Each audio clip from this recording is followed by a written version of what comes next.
Hello and welcome back to another Rush Duel Links deck profile.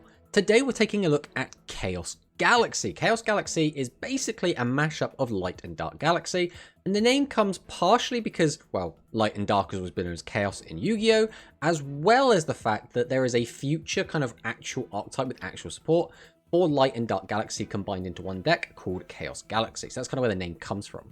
But the skill for this deck is just Galactica Fusion Draw.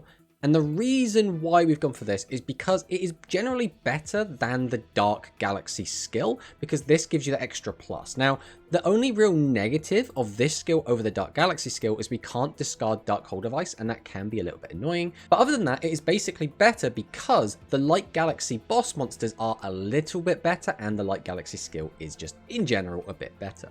But why would we play Chaos Galaxy? Well, the reason is basically we get the best of both worlds. We can play the Extraplorer, which go into the Extra Plasma. Extraplorer on its own is really, really good because it allows us to get a 3+2, which could help us go into something like Galactica Oblivion, or we can go into Plasma to pop back row, which is really, really good. We can also make use of Secret Order to bring back Galactica Oblivion, which is, again, really, really good. And because we're playing a lot of normal monsters, Meteor Charge could also gain a lot of value in here.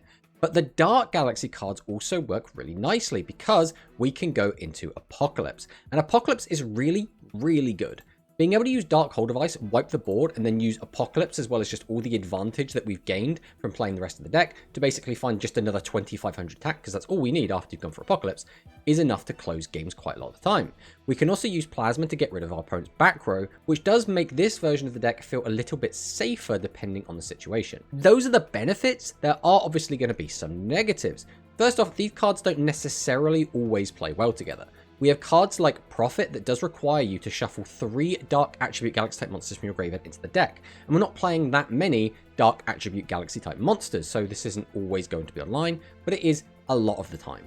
Meteor Lava, again, will mill based on the number of Dark Galaxy, not Galaxy, which means it can get a bit awkward, but it is really good for filling up the graveyard for those plays. We also can't make any of our Light Galaxy fusion monsters, such as Plasma, Eve, or Eternal Galactica Oblivion, using Dark Galaxy monsters, so they also can get in the way a little bit there. So overall, I would say this deck isn't necessarily the most consistent, but this deck is very fun. And if you're just looking for something a little bit different, but not necessarily something brand new, something that can still compete, because effectively this does tend to play a lot just like the generic Light Galaxy Fusion deck, except occasionally we can go into an Apocalypse, and when you do, it feels really, really good, because again, we can just wipe the board, and then we can also use the Secret Order afterwards, and that is a 1-card instant 3200 damage next to our 35, which is just lethal, which does feel really, really good. But effectively, we can just make the same plays that Light Galaxy can make. Again, we can go into the Extraplorer straight into Extra Plasma. We can still go into the Eternal Galactica Oblivion. We can just go for Galactica Oblivion, maybe off of a Secret Order or off of Galactica Eve, and then just use a Meteor Charge to get in for massive damage. So this deck kind of takes, like we say, the best bits of Light Galaxy, and if we don't see the Dark Galaxy half of the deck, we can just play it like it is Light Galaxy, and also has that Dark Galaxy package in the back pocket, which can also work really well.